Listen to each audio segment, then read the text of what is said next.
Hello everyone, how are you all doing? I hope all of you are doing great. So in this video, we are going to see a set A for sample paper of class 7th new NCERT of Science Curiosity.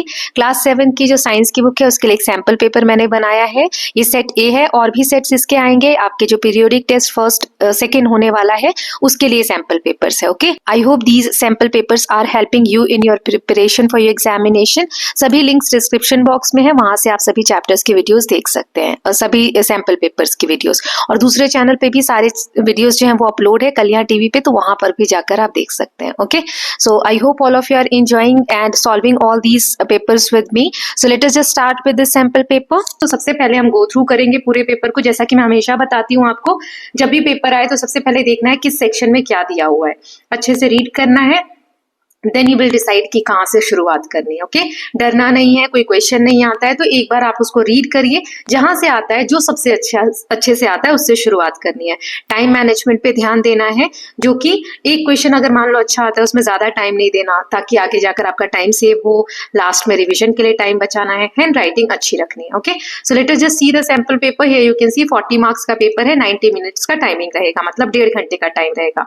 इसमें सभी question compulsory है. 4 section है इसमें, A B C D. Section A में 10 questions होंगे 1-1 marks के, मतलब multiple choice question है. करेक्ट तो यहाँ पे देखिए दिया हुआ है, ऑप्शंस दिए रहेंगे, आपको करेक्ट चुनना है. सेक्शन बी में 6 क्वेश्चंस होंगे 2-2 मार्क्स के, शॉर्ट आंसर टाइप्स हैं.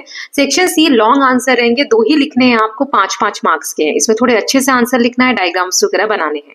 Section D 2 case based questions रहेंगे, दोनों के 4-4 मार्क्स के हैं, मतलब एक केस में 4 क्वेश्चन, दूसरे केस में 4 क्वेश्चन, 1-1 मार्क्स का सब रहेगा. ओके, सो चलिए देख लेते हैं. सेक्शन ए जो एमसीक्यू है इसमें 10 क्वेश्चन है, 1 2 3 4 5 6 7 8 9 10, 10 क्वेश्चन 1-1 मार्क्स के हैं. ऑप्शंस आपको करेक्ट चूज करने हैं.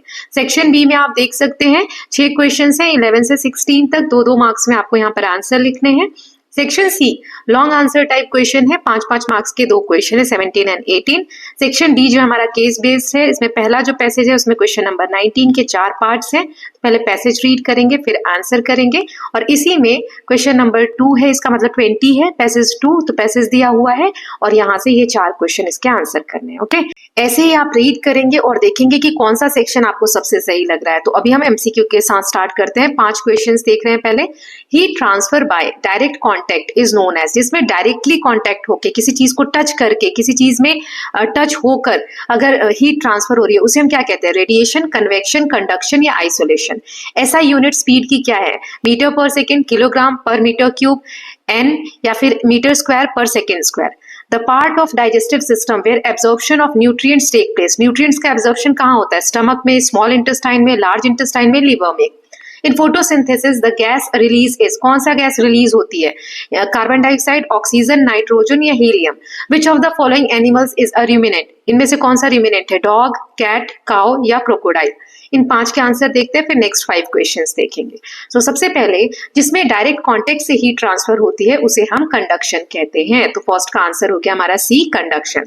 फिर ऐसा यूनिट स्पीड की है मीटर पर सेकेंड, ये ए वाला हमारा करेक्ट आंसर है. तीसरा है डाइजेस्टिव सिस्टम का जो एलिमेंट्री कनाल होता है उसका कौन सा पार्ट ऐसा है जहां पर न्यूट्रिएंट्स एब्जॉर्ब होते हैं? तो इसका आंसर है small intestine. Okay, option number B. Now यहां मैं आपसे पूछना चाहती हूँ कि लार्ज इंटेस्टाइन में क्या एब्जॉर्ब होता है, क्या प्रोसेस होता है या क्या चीजें एब्जॉर्ब होती है, वो आपको बतानी है. Now in photosynthesis the gas release, photosynthesis के प्रोसेस में कौन सी गैस रिलीज होती है? Oxygen. Then which of the following animals is ruminant? Ruminant क्या होते हैं? जो जानवर पहले तो खाना निगल लेते हैं थोड़ा सा चबाकर, बाद में उसको वापस से मुंह में लाकर चबाते रहते हैं ना, उसको हम रूमिनेट्स बोलते हैं. तो इनमें से काउ है. नाउ नेक्स्ट 5 क्वेश्चंस देख लेते हैं. तो छठा है, leaves appear green due to presence of, पत्तों का जो ग्रीन कलर होता है वो क्यों होता है? हीमोग्लोबिन के कारण, क्लोरोफिल के कारण, प्रोटीन के कारण या आयरन के कारण. Then the movement of heat in fluids take place through, जो पानी या कुछ लिक्विड हम गर्म कर रहे हैं उसमें मूवमेंट ऑफ हीट कैसे होता है? कंडक्शन के थ्रू, रेडिएशन, कन्वेक्शन या इंसुलेशन के थ्रू. Then a stop watch is mainly use to measure, stop watch हम किस लिए यूज करते हैं? मेनली टेम्परेचर नापने के लिए, टाइम इंटरवल नापने के लिए, वेट नापने के लिए, लेंथ नापने के लिए. Food is made in plant in the form of, food किस फॉर्म में प्लांट में बनता है? प्रोटीन, शुगर, स्टार्च या fat. Then which organ pumps blood in the body? कौन सा ऑर्गन है जो बॉडी में ब्लड को पंप करता है? किडनी, स्टमक, हार्ट या ब्रेन. तो इन पांचों के आंसर्स भी देख लेते हैं। तो सबसे पहले लीफ का जो ग्रीन कलर होता है पत्तों का, वो क्लोरोफिल के कारण होता है। ठीक है, तो 6 का आंसर हो जाएगा B. Now movement of heat in fluids, तो ये कन्वेक्शन के कारण होता है। डायरेक्ट कांटेक्ट में कंडक्शन होता है। स्टॉप वॉच मेनली हम टाइम इंटरवल नापने के लिए करते हैं, मेजर करने के लिए करते हैं, तो इसका आंसर हो जाएगा बी। फूड जो प्लांट में बनता है वो किस फॉर्म में होता है? स्टार्च के फॉर्म में होता है। Okay, then which organ pumps blood in the body? Heart. तो सी वाला इसका करेक्ट आंसर है। नाउ सेक्शन बी देख लेते हैं। यहाँ पे 6 क्वेश्चंस हैं, 12 मार्क्स का टोटल है, 2-2 मार्क का एक क्वेश्चन। ठीक है, तो जैसे यहाँ पर पहला दिया हुआ है डिफाइन रेस्पिरेशन। रेस्पिरेशन क्या होता है? How is it different from breathing? ये ब्रीदिंग से कैसे अलग है? What is convection? एक एग्जांपल हमें डेली लाइफ से देना है कि one example from daily life. Then why is speed considered a derived quantity? Speed को हम डिराइव्ड क्वांटिटी क्यों कहते हैं? इसका फॉर्मूला क्या होता है स्पीड का? देन व्हाट आर स्टोमेटा या व्हाट इज स्टोमेटा आएगा? राइट देयर फंक्शन, उसका फंक्शन भी लिखना है, write its function. Then explain the process of digestion in mouth. Mouth में डाइजेशन का प्रोसेस जो एलिमेंट्री कनाल में स्टार्ट होता है वो माउथ से स्टार्ट होता है, लेकिन उसका क्या प्रोसेस है वो आपको बताना है। Why is sunlight essential for photosynthesis? Photosynthesis के प्रोसेस के लिए सनलाइट क्यों जरूरी है? तो ये 6 के 6 क्वेश्चन आपको लिखने हैं 2-2 मार्क्स के लिए। ओके, चलिए एक एक करके देखते हैं। तो सबसे पहले है रेस्पिरेशन क्या होता है और ये ब्रीदिंग से कैसे अलग है। तो आप इस तरीके से जब आंसर लिखेंगे तो या तो दूसरे कलर के पेन से लिखेंगे या फिर ऐसे अंडरलाइन कर देंगे। ठीक है, ये अलग से दिखना चाहिए कि आप रेस्पिरेशन के बारे में बात कर रहे हो और यहाँ पर ब्रीदिंग के बारे में। So respiration is the process in which glucose breaks down using oxygen to release energy. Glucose को ब्रेक डाउन किया जाता है ऑक्सीजन को यूज करके ताकि एनर्जी रिलीज हो सके और कार्बन डाइऑक्साइड और वाटर रिलीज हो सके। ओके, सो ये रेस्पिरेशन में होता है। ब्रीदिंग सिंपली एक इनहेलिंग ऑक्सीजन और एक्सहेलिंग कार्बन डाइऑक्साइड का प्रोसेस है। ब्रीदिंग जो है फिजिकल एक्टिविटी है जिसमें हम इनहेल करते हैं एयर, कौन सी? ऑक्सीजन, और एक्सहेल करते हैं कार्बन डाइऑक्साइड। ओके, रेस्पिरेशन में एनर्जी रिलीज होती है, ब्रीदिंग में सिर्फ एक ही प्रोसेस है जिसमें हम सांस लेते हैं। Then what is convection? Convection क्या है और डेली लाइफ से एक एग्जांपल देना है। तो अभी हमने देखा कि लिक्विड्स में जब हीट ट्रांसफर होती है तो उसे हम कन्वेक्शन कहते हैं। So convection is the transfer of heat in liquids and gases. Example, heating water in a pan और warm air rising in the room. पानी को हम गर्म करें पैन में या गर्म हवा जो है ऊपर की तरफ उठ रही है तो उसे हम कहते हैं कन्वेक्शन का प्रोसेस। ओके, तो एक एग्जांपल भी हमें देना था। नाउ स्पीड जो है, why speed consider derived quantity? Speed को हम डिराइव्ड क्वांटिटी क्यों कहते हैं और इसका फॉर्मूला क्या है? चलिए आंसर देखते हैं। So speed is considered a derived quantity because, क्योंकि it is derived from the 2 basic quantities. क्योंकि इसकी वैल्यू हम डिराइव करते हैं 2 क्वांटिटीज से, एक डिस्टेंस से एक टाइम से, और इसका फॉर्मूला लिखना था तो ऐसे आप लिख के और बॉक्स बना देंगे। So speed is equal to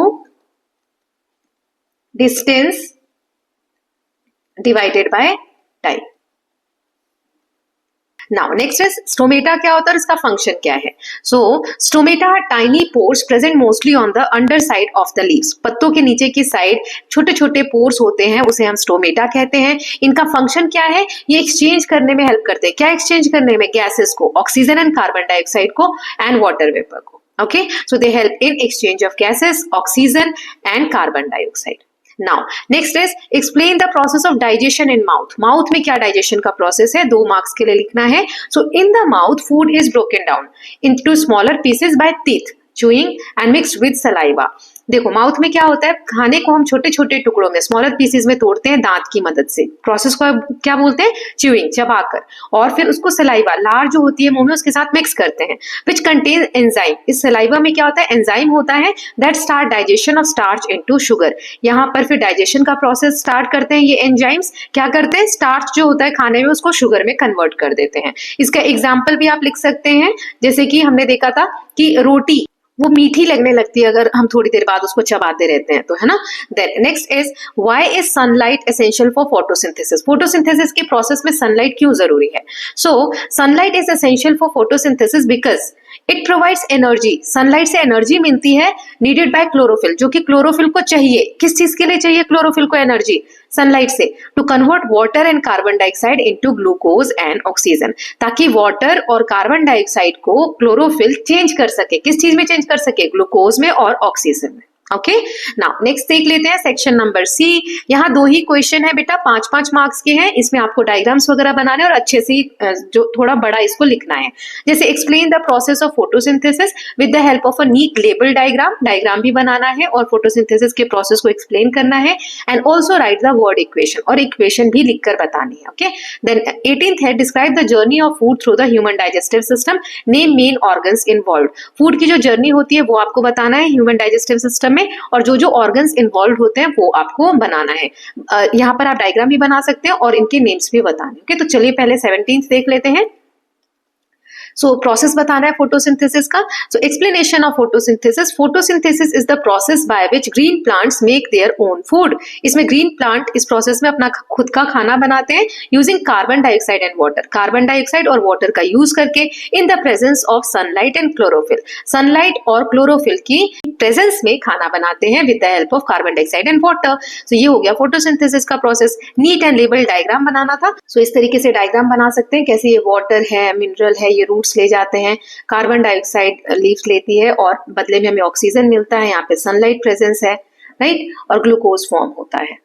यहाँ पे इधर से एरो आएगा, ये एरो गलत है, इधर से एरो आएगा। ओके, करेक्ट कर लीजिएगा। इसकी वर्ड की इक्वेशन भी हमें बतानी थी। So carbon dioxide plus water sunlight और क्लोरोफिल की प्रेजेंस में क्या बनाते हैं, glucose and oxygen, oxygen and glucose. Okay, label diagram आप बना देंगे जहां पे आप सनलाइट दिखा देंगे, यहाँ आप लिख दीजिएगा सनलाइट, ये लीफ लिख दीजिएगा यहाँ पर, फिर CO2 एंटरिंग है ना, O2 लीविंग यानी ऑक्सीजन, क्लोरोप्लास्ट या क्लोरोफिल यहाँ पर आप लिख सकते हैं, नहीं भी लिखेंगे, and root absorbing water, roots जो है वो पानी एब्जॉर्ब कर रहे हैं। ओके, सो ये मैं मिटा देती हूँ, ये अच्छे से इसको आप अपने हिसाब से प्रेजेंट करके बना लीजिएगा। So I hope this question is clear to you.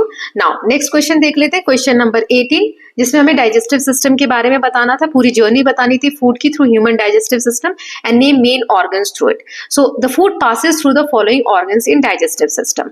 सबसे पहले माउथ, तो यहाँ पे आप ओरल कैविटी या माउथ लिख सकते हैं। फिर ईसोफेगस, ये स्पेलिंग थोड़ी यहाँ पे गलत है, ईसोफेगस, ठीक है, ये जो फूड पाइप होता है इसे फूड पाइप भी कहते हैं। फिर स्टमक ऐसे, फिर स्मॉल इंटेस्टाइन ये वाला, large intestine, rectum and anus. ठीक है, तो इस तरीके से बना देंगे, यहाँ पर रेक्टम आ जाएगा और anus.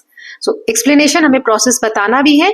So digestion starts in mouth with chewing and saliva, food travels through the oesophagus to the stomach where it is mixed with acid and digestive juices. हमने देखा था स्टमक में एसिड होता है, डाइजेस्टिव जूस होते हैं, है ना, इनके साथ खाना मिक्स होता है। In the small intestine food is fully digested and nutrients are absorbed, small intestine में न्यूट्रिएंट्स एब्जॉर्ब हो जाते हैं। Water is absorbed in large intestine, हमने देखा था वाटर और जो मिनरल्स होते हैं वो लार्ज इंटेस्टाइन में एब्जॉर्ब होते हैं। And then waste is remove through the anus. Okay, so इस तरीके से आप लिख देंगे। इसको और भी बड़ा बना सकते हैं, कितने मार्क्स का आ रहा है उस पर डिपेंड करता है। नाउ नेक्स्ट क्वेश्चन इज, अब केस बेस्ड स्टडीज जो होती है, केस बेस्ड क्वेश्चन होते हैं वो है। तो पहला है, a boy observed that the metal spoon kept in hot bowl became hot after a few minutes. एक बच्चे ने ऑब्जर्व किया कि एक मेटल का चम्मच उसने गरम कटोरी में रखा तो थोड़ी देर बाद वो चम्मच भी गरम होने लगा। At the same time plastic handle of the बोल रिमेन कूल, लेकिन कटोरी का जो प्लास्टिक का हैंडल था, इस तरीके से कटोरी है, मान लीजिए यहाँ पर हैंडल है, ये प्लास्टिक का है, तो ये गर्म नहीं हुआ, लेकिन इस कटोरी में चम्मच को रखा तो चम्मच गर्म हो गया क्योंकि कटोरी गर्म थी। ये चम्मच किस चीज की बनी हुई है, मेटल की। ये हैंडल किस चीज का बना हुआ है, प्लास्टिक का, तो प्लास्टिक गर्म नहीं हुआ और चम्मच गर्म हो गया, है ना। So he wondered why heat was not transferred through plastic, तो उसको ये लग रहा था कि हीट प्लास्टिक से, मतलब प्लास्टिक में क्यों नहीं ट्रांसफर हुई। तो इन क्वेश्चन के आंसर देने हैं, which method of heat transfer is describe here, यहाँ पे कौन से मेथड की बात हो रही है। Why did the metal spoon become hot, metal का स्पून जो है वो क्यों गर्म हुआ। And why did the plastic handle remain cool, plastic का जो हैंडल है वो क्यों ठंडा रहा। And right one more example of thermal conductor, thermal conductor का हमें एक और एग्जाम्पल देना है। चलिए देखते हैं आंसर्स इसके। तो पहला है, कौन सा प्रोसेस है यहाँ पर, कंडक्शन, क्योंकि देखो ये कटोरी गर्म थी, इसमें चम्मच टच हुआ तो डायरेक्ट ट्रांसफर हो रही है हीट, तो इसीलिए यहाँ पर कंडक्शन हो रहा है।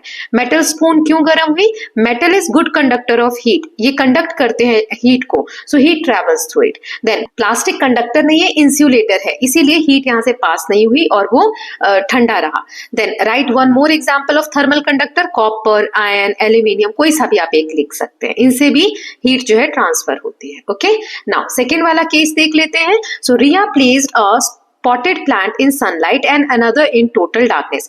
रिया ने एक प्लांट को पूरे सनलाइट में रखा, सूरज की रोशनी में रखा, एक को अंधेरे में रखा। कुछ दिनों बाद after a few days the plant in sunlight look healthy, जो सनलाइट के प्रेजेंस में प्लांट रखा हुआ था वो हेल्दी दिख रहा था, while the plant in darkness became weak and yellow। लेकिन जो अंधेरे में रखा था वो प्लांट वीक हो गया और येलो कलर का हो गया, है ना, सूखने लग गया। अब ये क्वेश्चन है, पहला है which process could not occur in plant kept in darkness, कौन सा प्रोसेस नहीं हो रहा है जो प्लांट अंधेरे में रखा है उसमें। Name two raw materials required for this process, जिस प्रोसेस की हम बात कर रहे हैं उसमें कौन से दो रॉ मटेरियल चाहिए। Then what change did Riya observe in plant kept in darkness, Riya ने क्या चेंजेस देखे जो प्लांट अंधेरे में रखा है उसके अंदर। Then state the role of chlorophyll in plant, plants में क्लोरोफिल का क्या रोल है वो बताना है। चलिए इसके आंसर्स देख लेते हैं। सो कौन से प्रोसेस की बात हो रही है जो कि नहीं हुआ होगा उस प्लांट में जो अंधेरे में रखा है? फोटोसिंथेसिस नहीं हुआ होगा, क्योंकि फोटोसिंथेसिस के लिए सनलाइट चाहिए होती है। कौन से दो रॉ मटेरियल चाहिए फोटोसिंथेसिस के लिए? Carbon dioxide and water. Then Riya ने क्या ऑब्जर्व किया होगा उस प्लांट में जो अंधेरे में रखा है? Plant became yellow and weak. Then chlorophyll का क्या रोल है प्लांट में वो बताना है। So chlorophyll traps sunlight needed for photosynthesis, chlorophyll trap कर लेता है सनलाइट को जो फोटोसिंथेसिस के लिए जरूरी होती है। ओके, सो आई होप ये क्वेश्चंस क्लियर होंगे। आई would try to make one more set. If you will say, please let me know in the comment section. So with this students, we are done with set A. अब हम मिलेंगे set B में. Till then, please take care of yourself, keep learning, keep revising, and don't forget to subscribe the channel for more such videos. Thank you so much.